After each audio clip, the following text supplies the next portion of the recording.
E Ele é tão poderoso que o poder de uma oração pode sarar até mesmo uma guerra. Imagina isso.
Povo do Senhor, muito obrigado porque você veio à casa do Senhor nessa noite. Eu vou falar, chegou a hora, você vai dizer, de estudarmos a palavra de Deus.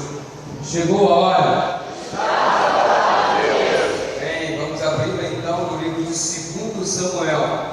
Segundo livro do profeta Samuel, capítulo 6. A história de Davi é gigante, então para a gente conseguir chegar a determinado período da história, nesta semana, vamos ter que dar um salto. Ontem foi no capítulo 21, a gente vai dar um pulo para 2 Samuel, capítulo 6. 2 Samuel, capítulo 6. Mais uma vez, se tem alguém próximo a você que não tem nas mãos a Bíblia, chega pertinho dele ou dela, para que junto contigo acompanhe a leitura do texto. E olha aí a notícia bacana que está chegando por aí. Dia 18 de março. Que dia que eu falei? 18 de março. 18 de março. Você sabe o que acontece no dia 18 de março? Que dia? O que é comemorado no dia 18 de março? Dia mundial do quê? Jovem Adventista. Dia mundial Jovem Adventista. No ano passado, nós fizemos uma comemoração lá no ginásio da UEPA. Quem lembra? Quem foi? Oh, que legal, vocês estão todos, hein? Esse ano a comemoração vai ser no Mangueirinho, amém? Amém! No dia 18, no Mangueirinho, estaremos juntos comemorando o Dia Mundial do Jovem Adventista à tarde. É uma realização da AMPA, Associação Norte do Pará. E já fecharam, quem estará cantando é o Vocal Livre, amém? Amém! Mangueirinho, Vocal Livre e mais algumas outras atrações que serão divulgadas por aí. Celebração do Dia Mundial do Jovem Adventista. Eu vou pela fé. Quem vai diz amém? Amém! Isso aí, já coloca na sua agenda, sábado à tarde do dia 18 de março. Você já tem compromisso lá no Mangueirinho. Aliás, o Mangueirinho inaugurou, o chique e tal, vai receber a programação da Igreja Adventista do Sétimo Dia, da Associação Norte do Pará. Mas se você não é da Associação Norte do Pará, não fique triste, ninguém vai estar na porta perguntando: você é de que associação? Tu entra em nome de Jesus, irmão. Beleza? Tu invade, o espaço é seu, tem lugar para todo mundo, tá certo? Então, dia 18. Aliás, uma outra coisa legal, a partir do dia 11 de fevereiro,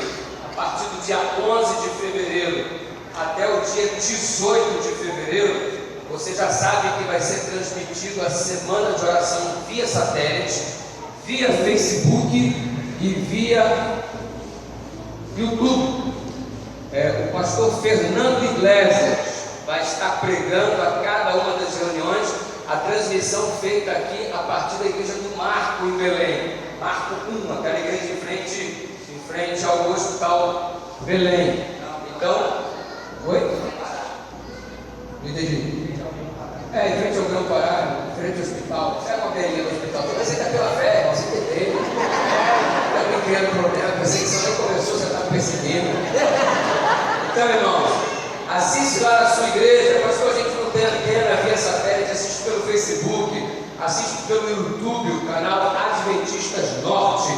Entra lá, sábado pela manhã e todos os outros dias da semana, a partir das 19 horas, vai começar a transmissão, vai ter um chat antes, depois o pastor Fernando Iglesias entra com a palavra e o cantor Jefferson Pilar estará apresentando os louvores a partir do domingo até quinta-feira. E o grupo Semear vai estar lá também, amém, irmão? Amém! Pensando o quê? Nós estamos usando aqui o mesmo grupo que vai estar no via satélite para toda a União, aqui está usando só para vocês, né? Moral é essa, hein? Brincadeira não, a igreja de rico é outra coisa, né? Pela fé. Ok? Está com a Bíblia aberta aí? Vamos em frente. Quanta programação boa! Quem já fez o download do aplicativo DNA.com? Quem não fez vai queimar no fogo do inferno. Não, brincadeira, calma.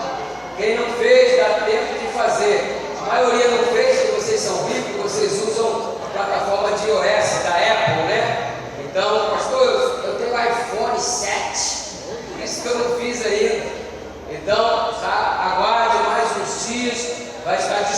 disponível para download para o aplicativo DNA.com, também para a plataforma iOS, tá certo?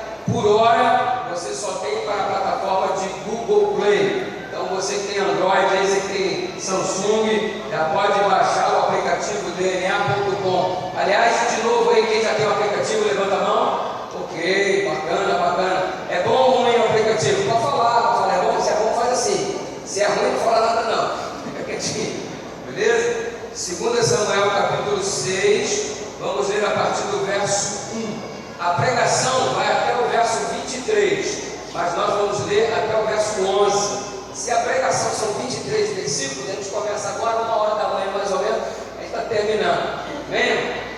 Fala amém, Bruno. Amém. É amém, mas hipócrita. Vamos em frente, verso 1. Brincadeira, o pastor vai sintetizar, olha aí. Quem crê? Tornou Davi a juntar todos os escolhidos. Era a reunião dos escolhidos. Opa! Eu espero que essa noite também seja a reunião dos escolhidos do Senhor. Eu creio nisso. Você foi escolhido por Deus para estar aqui nessa noite, amém? Amém. Que bom que você aceitou o fato dele ter escolhido você. Tem gente que foi escolhido para estar aqui, mas não aceitou o fato. Você venceu o cansaço, você venceu a sua série de compromissos e hoje à noite você está aqui para a honra e glória de Deus. Naquele dia, os escolhidos eram de número de 30 mil. Davi juntou 30 mil. Verso 2: dispôs-se e com todo o povo que tinha consigo, partiu para Baalá de Judá, para levarem de lá para cima a arca de Deus. O que eles tinham que transportar mesmo, igreja? Arca de Deus. Repete aí, o que eles tinham que transportar mesmo?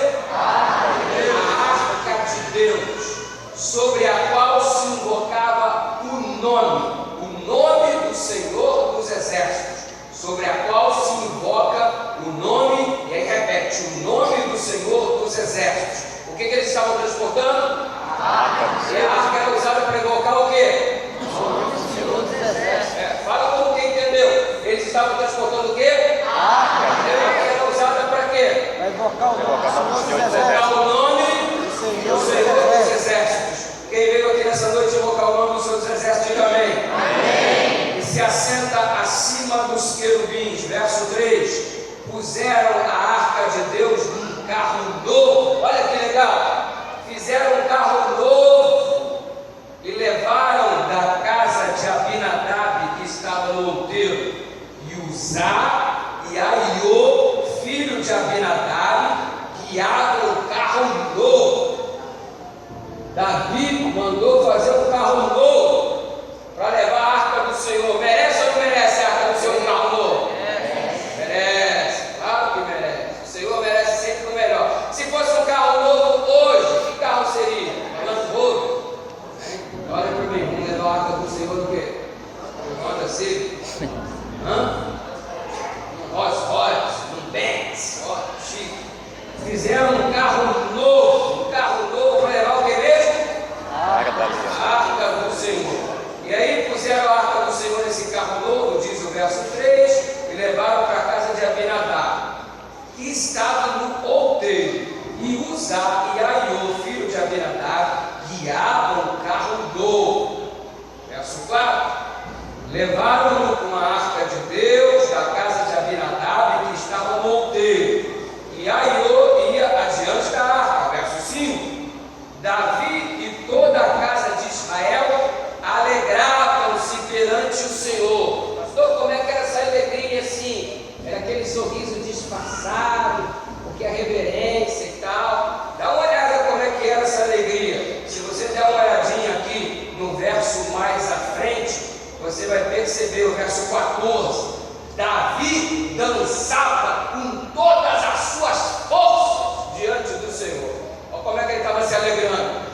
Dançava com todas as suas forças. Pastor, vamos se alegrar. Não vai dançar aqui não, vou parar de palhaçada. Beleza? Como é que Davi se alegrava diante do Senhor? Dançava com todas as suas forças. Todas as suas forças. E ele estava se alegrando diante do Senhor. Ele e toda a casa de Israel, diz o verso 5, com toda a sorte de instrumentos instrumentos de pau de faia, com harpas, com saltérios, tamborim, pandeiro, símbolo. O bichinho estava alegre mesmo. Verso 6: quando chegaram à eira de Nacon, estendeu Uzá a mão na arca de Deus e segurou, porque os bois tropeçaram. Então a ira do Senhor se acendeu contra Uzá, e Deus o feriu ali por esta irreverência, e morreu ali junto à arca de Deus. Davi ficou desgostoso, chateado, porque o Senhor irrompera contra Uzá, e chamou aquele lugar de Pérez Uzá até o dia de hoje. Está vendo? Foi se alegrar na presença do Senhor, toma-lhe fogo, meu irmão. Foi dançar na presença do Senhor, toma-lhe fogo. É por isso que a gente não dança, pastor, porque quer receber o fogo do Espírito, a gente recebe fogo de balaca. Será que é isso que o texto está dizendo? Daqui a pouco a gente vai analisar, ok? Como e temeu Davi ao Senhor naquele dia, o verso 9 diz, e ele disse: como virá a mim a arca do Senhor? Verso 10: não quis Davi retirar para junto de si a arca do Senhor. Ellen White diz que Davi ficou com medo de estar com algum tipo de pecado e ser queimado também. E aí ele deixou a arca de lado, foi para a cidade de Davi, e a arca foi para a casa de Obed-Edom, o geteu.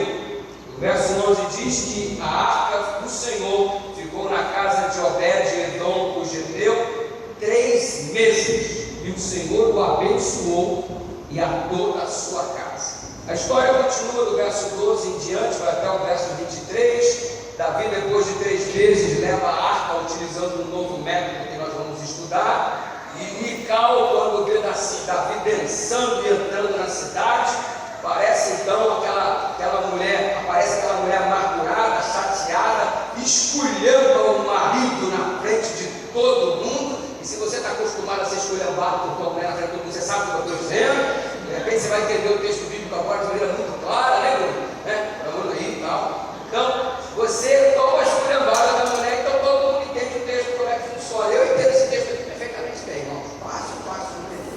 E ele tomou a esculachada da Mical, e aí a briga se formou lá. Davi repreendeu Mical, e o resultado, no final das contas, é que a Mical recebeu uma maldição aí, que não teve filhos até o dia da sua morte. Viu? Amaldiçoou o marido, fica sem filho. É isso aí. Ok, o texto é grande, a história é longa, a história de Davi, a propósito, ela é muito extensa, mas é uma história maravilhosa para ser estudada. Uma semana de oração não é o suficiente para você abordar cada dia um pedacinho da história. Você tem que dar um grande salto para você tiver um vislumbre, ter um vislumbre geral assim acerca da história. Segura na mão do seu irmão, essa mão cheirosa, perfumada, cheia de leite de rosa. Não tem leite de rosa, você segura não? Vocês são chiques, estão usando aí talco minâncora. Mas não é minâncora, não é talco, minâncora é pomada, né? Vacilo, né? Eu sei que vocês são chiques, está todo mundo usando de boticário para cima, o pessoal que é fumado só com Vitória Secret, Dolce & Gabbana, Paulo Claro. Vamos orar? Segura essa mãozinha aí e vamos orar em nome de Jesus. Obrigado, Senhor, por mais uma noite de reunião. Obrigado pela semana de oração, nós chegamos na metade dela. Hoje nós acertamos, hoje nós erramos, hoje nós tivemos bons pensamentos, hoje nós tivemos maus pensamentos, hoje nós trabalhamos bastante, hoje fizemos muitas coisas, mas aqui estamos diante do Senhor para te pedir perdão pelos nossos erros e suplicar que a tua misericórdia nos alcance mais uma vez e fale ao nosso coração como só o Senhor sabe fazer. Acreditamos que chegou a hora de escutar a tua palavra e ouvir tua vontade. Mas não basta escutar, temos que praticar. Dá-nos poder para que no dia a dia possamos, ó Deus, fazer tua vontade, pelo teu poder, pela tua influência poderosa. Nós te oramos em nome de Jesus, a tua igreja diz. Amém. Vamos em frente. Queridos, você já sabe que Deus pediu para que Moisés construísse um santuário.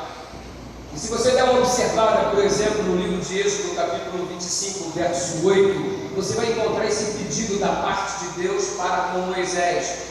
Deus dizendo: Moisés, eu quero que vocês me construam um santuário para que eu possa morar com vocês.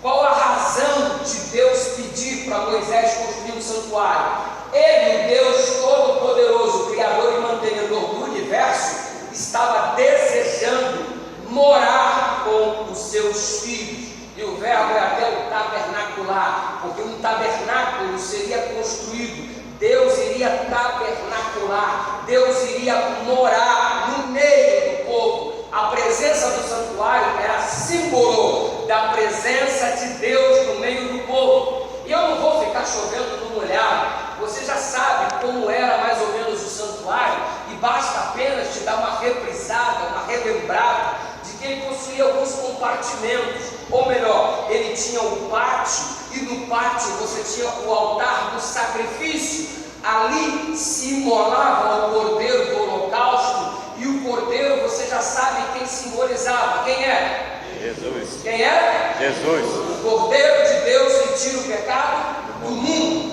Quando João estava batizando nas águas do Rio Jordão, Jesus, começa a se aproximar e João grita: eis o Cordeiro de Deus que tira o pecado do mundo. No livro do Apocalipse, 29 vezes, eu disse, 29 vezes, Jesus é chamado de Cordeiro. Quem é o Cordeiro de Deus que tira o pecado do mundo? Jesus. Ele está aqui nessa noite, amém? Então era sacrificado no altar, e o altar de holocausto ficava do lado de fora do santuário. Logo depois do altar de holocausto, próximo à porta, existia a pia, e ali tinha água. O indivíduo sacrificava o cordeiro e lavava suas mãos na pia, e a água da pia simbolizava Jesus, a água da vida. Cordeiro, Jesus, o Cordeiro de Deus. Água, Jesus, a água da vida. Deixando o quintal, o pátio, como você queira chamar, nós entramos no santuário com as costas viradas para o lado nascente do sol. Estamos dando as costas para a divindade que o povo naquela época adorava. A gente não quer saber de outros ídolos. Nós não adoramos o Deus Mitra, o Deus do sol. Damos as costas para ele para entrarmos numa plenitude de adoração ao único que é digno de honra e de glória, ao Rei do Universo, o Deus de Abraão, de Isaac e de Jacó, que está aqui nessa noite. E nós entramos na parte do santo. Do lado de cá eu tenho nada mais, nada menos que a mesa com 12 pães, cada pão representando uma tribo de Israel, mas acima de tudo, este pão representa Jesus, o pão da vida. À esquerda, quando eu entrava no santuário, tem um candelabro que tem 7 hastes e todas acesas, representa Jesus, a luz do mundo. O cordeiro representa Jesus, a água da pia representa Jesus, o pão representa Jesus, o candelabro representa Jesus. Um pouco mais adiante, próximo à cortina, aqui um altar de incenso, e a fumaça, ela trazia um aroma agradável ao santuário, porque sangue era aspergido, certamente o odor fétido certamente incomodava. Então isso tudo era amenizado por intermédio do cheiro do incenso, e aquele incenso representava a intercessão de Jesus Cristo entre os seres humanos e Deus, apresentando as súplicas de perdão ao Deus Todo-Poderoso, que com o maior prazer do universo se satisfaz em perdoar os seus filhos de todos os seus pecados, uma vez que estão arrependidos.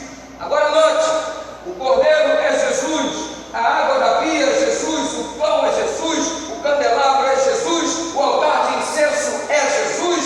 E quando você entra no lugar santíssimo, o que existe lá? A arca.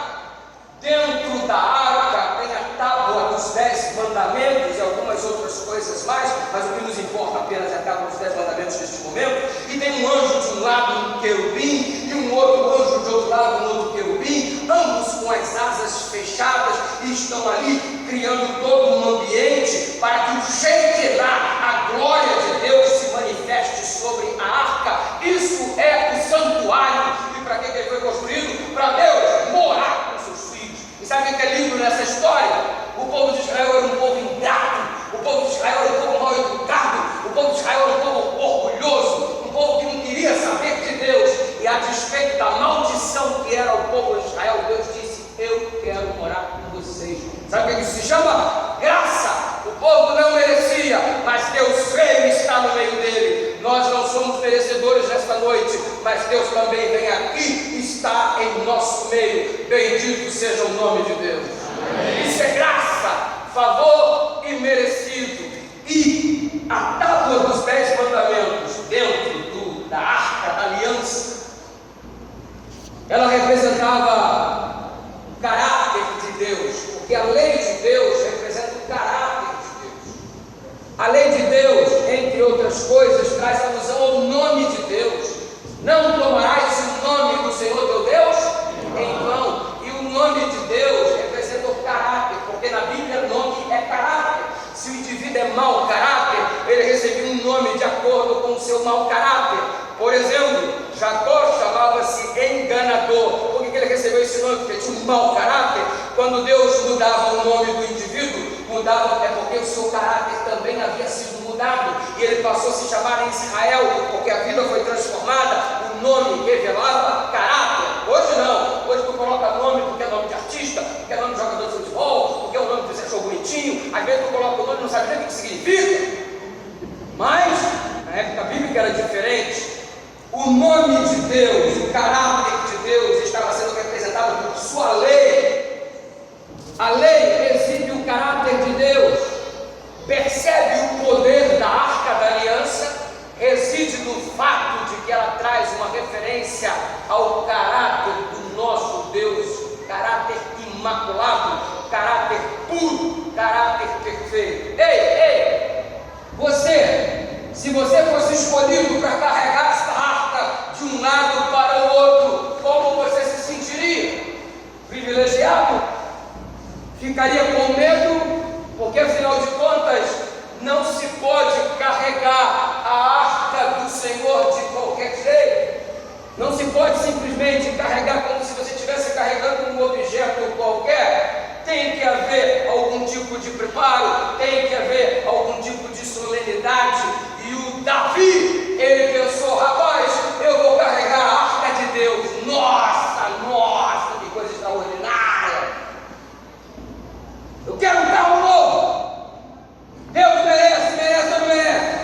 Merece. Quero um carro 0 km, com AirTag, carro, direção hidráulica, carro, vida elétrica, parado do ar-condicionado, top, igual o sonho. Quero um carro fantástico. É para carregar a arca de Deus. Ele merece. E aí o que você vê? Davi coloca a arca de Deus sobre um carro novo, 0 km, fantástico.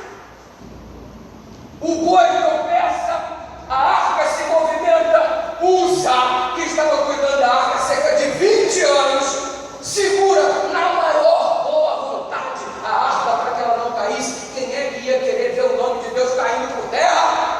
Quem é que ia querer ver a arca se despedaçando, sendo danificada? E ele segura a arca. Que menino bom! E ele é fulminado por Deus imediatamente. Todo mundo estava se alegrando, dançando, e você observa Davi fazer com toda a força dele. Pulava que era uma beleza. E Deus acabou com a vida de Uzá. Por quê, pastor? Porque eles estavam dançando? Alguns dizem que sim. Por quê, pastor? Porque tinha tambor lá. É por isso que a igreja não adora a bateria, pastor. Porque aqui, Deus queimou Uzá por causa do tambor.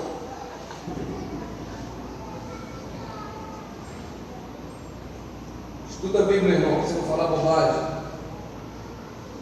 Porque se você tira o texto fora do contexto, vira pretexto para você falar bobagem que você quiser. Então vem para o contexto.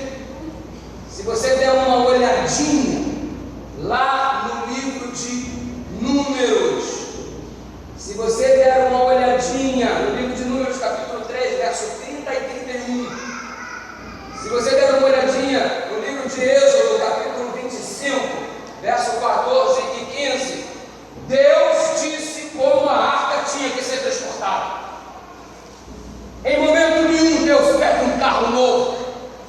Em momento nenhum, Deus pede que a arca seja carregada por um boi. Sabe por quê? Não é um boi que leva o caráter de Deus. Não é. Não é um carro novo que leva o caráter de Deus. Não é. Quem que leva o caráter de Deus é o ser humano. E Deus havia separado os coatitas, o pessoal, os filhos de Coate, para eles carregarem a arca. Deus nunca quis a sua arca sendo carregada por um carro, ainda que fosse novo. Deus nunca quis a sua arca sendo carregada por um boi. Deus sempre quis o seu caráter sendo levado por seres humanos. E Ele escolheu esses seres humanos. Eu quero que os coatitas, os filhos de Coate, levem a arca para mim. E como levariam? Eles tinham que colocar os varais por dentro das argolas de ouro. E eles, os filhos de Coate, eles estariam segurando os varais. E os seres humanos carregariam a arca do Senhor. E o Davi, o que o Davi quis fazer? A mesma coisa que os filisteus fizeram. Porque durante um período da história, a arca esteve no território dos filisteus.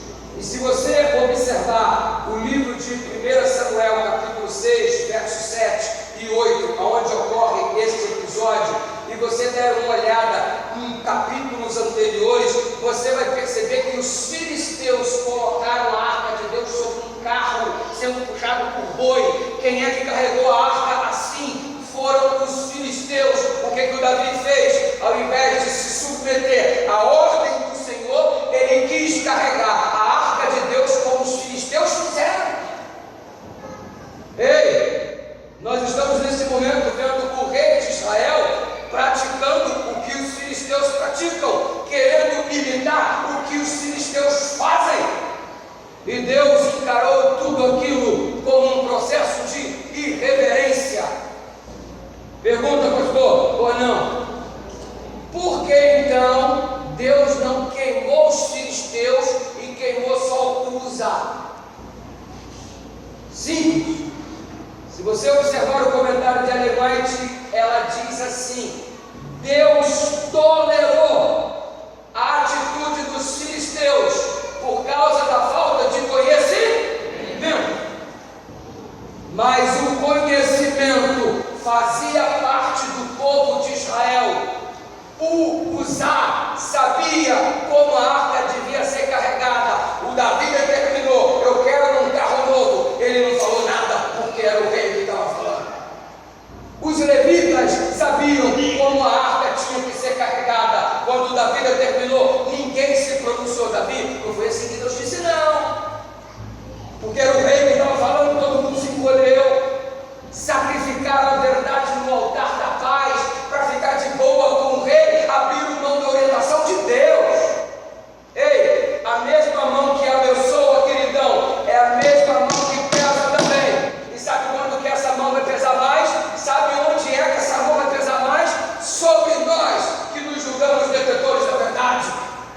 Ei, porque enquanto você está na ignorância, ignorante você é. Não vai ser responsabilizado por teus atos de ignorância. Agora, uma vez que você conhece a verdade e não vive em função da luz que recebeu, você passa a ser responsável por isso. E Deus então vai pedir conta daquilo que você sabe, no entanto você não praticou. Quando é perguntado na palavra, por onde começas o teu juízo, Senhor? O profeta responde, usando a alegação divina, ele se torna porta-voz de Deus, e Deus se pronuncia através do profeta, dizendo assim: pela minha casa eu começo o meu juízo. Por quê? Porque Deus vai começar o juízo por sua casa, porque nós conhecemos o que é certo e o que é errado. Aí o que você percebe? O Davi estava bem intencionado. Eu acredito nisso. O Davi tinha um coração voltado para fazer o melhor para Deus. Eu acredito nisso. Mas também acredito que boas intenções não são suficientes para estarmos verdadeiramente como adoradores na presença de Deus. As minhas intenções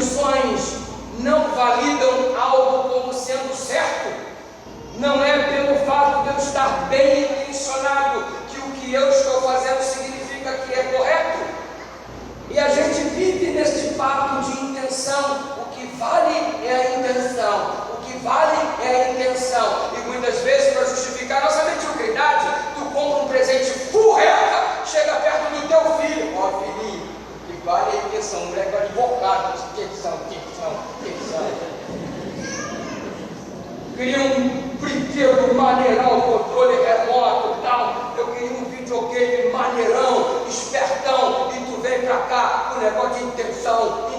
Que vale a intenção, conversa fiada. E o moleque fica triste. E pode até ter, nós adultos que somos falsos, reagimos de modo diferente. Você recebe aquele presentinho muito do sempre bom. O cara ficou com uma pena de gastar um pouco mais para poder te dar um presente. Aí tu recebe um presentinho. Aí ele diz, olha, a gente está dando isso daqui, mas é com a melhor das intenções. Aí você acha, o importante é a intenção. O importante é a intenção. Aí tu pega a intenção, joga no fundo da gaveta, tu não vai usar nunca. Nunca na tua vida tu vai usar boa intenção do irmão. Boa intenção, conversa fiada. Aí vem Davi com uma boa intenção. Eu vou colocar para Deus um carro novo. Não foi isso que ele pediu. Ei, você pode estar bem intencionado do jeito que for, meu filho. Se você não está fazendo a vontade de Deus, não adianta. O adorador de verdade não é aquele que segue as suas intenções. O adorador de verdade é aquele que segue a vontade de Deus. Se Deus pediu para a arca ser carregada por homens e não por bois, você está bem intencionado em colocar um carrão 0 km, mas Deus pediu seres humanos, porque para Deus seres humanos são mais importantes que coisas, seres humanos são mais importantes que animais. Comparando o ser humano com uma ave, ele disse, o Senhor Jesus, vocês valem muito mais. Bendito seja o nome de Deus. Vem para cá com a tua boa intenção, não. Aliás, se você for pensar numa boa intenção, se o bom samaritano fosse só bem intencionado, não haveria a história do bom samaritano. Porque ele olharia e frio, rapaz, eu tenho a maior intenção de te ajudar, maluco, ó, estou bem intencionado pra caramba, tá? Deus te abençoe, irmão. Tá só uma intenção. Ele meteu a mão no bolso e pegou a grana, gastou o que tinha para ver o camarada ferido. Bem, intenção só não adianta. Tem que fazer o que é necessário. Oh, que lindo! Você está bem intencionado em fazer sua mulher feliz? Faça! Você está bem intencionado em educar bem os teus filhos? Bacana! Intenção só não adianta. Educa! Você está intencionado em ser um pai presente? Intenção só não adianta. Esteja presente, porque as tuas intenções nunca serão lembradas, mas o que você fez, isso sim será lembrado. Sabe, aproveitando isso daí, eu lembro de uma frase do Karl Marx: o caminho do inferno está pavimentado de boas intenções. Gente que intenciona demais, mas fazer que é bom, não faz o que precisa ser feito. Será que eu estou falando somente nessa noite para pessoas bem intencionadas? Querido, isso não é suficiente. O Davi tinha uma intenção muito legal, o Uzá tinha uma intenção muito legal, mas as suas intenções não foram suficientes. E o problema do Davi é que ele imitou os métodos dos filisteus. Estou falando para alguém nessa noite que anda imitando os filisteus. Você gosta das músicas dos filisteus? Você gosta de se vestir como um filisteu? Você gosta das filisteias? Fala para mim. Ei, Deus tem métodos diferentes e você fica aí correndo atrás dos filisteus. O Davi imitou os filisteus. Nós não estamos aqui para sermos imitadores dos filisteus. Nós estamos aqui para sermos imitadores do Senhor Jesus. Sede meus imitadores, disse o apóstolo Paulo, como eu sou de... Quem aqui deseja imitar o Senhor Jesus, diga amém. Amém. Resultado: a morte de Uzá trouxe um terror sobre a multidão. O júbilo se transformou em pranto, em dor. O Davi ficou espantado, tremendo.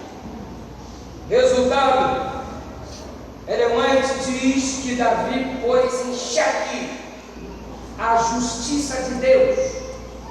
Que isso? Que absurdo! Como pode Deus fazer isso? Ele questionou se Deus realmente foi justo. Ei, em quantos momentos da sua vida você já questionou a justiça de Deus? O teu filho morreu num trágico acidente, onde estava Deus? Você está desempregado há um tempão, cadê a justiça de Deus? Você está aí honrando o Senhor, sendo fiel aos seus mandamentos, não trabalhando no sábado, e está comendo pão que o diabo amassou, e você erra de vez em quando, meio revoltado, os teus olhares para o céu e diz: onde está a tua justiça, Senhor? Porque os ímpios, aqueles que fazem as coisas erradas, de vez em quando parece que prosperam, estão melhores do que nós. E como Davi, por um segundo ou outro, você questiona: será que Deus é bom? Será que Deus é justo de verdade? Onde está Deus que não olha por mim? No mesmo lugar onde Ele está quando Jesus estava pendurado na cruz do Calvário. No mesmo lugar de sempre, sempre observando o ser humano. E se Ele não livrou o seu filho daquilo que era necessário, por que você acha que Ele vai livrar você daquilo que é necessário? Precisamos atravessar o deserto, precisamos passar pela fornalha de fogo ardente, precisamos entrar na cova dos leões, precisamos, irmão. É o nosso processo de crescimento, e a Bíblia dá a entender que o Davi ficou irritado. Começou a achar que Deus agiu injustamente, ponto número 1, e ponto número 2, se irritou com isso. Será que eu estou falando para alguém nessa noite que eu estou irritado com Deus? Você ficou chateado porque não compreendeu uma atitude divina para com a sua vida, ou pelo menos a ausência de atitude, há alguma irritação no teu coração por não compreender os desígnios divinos.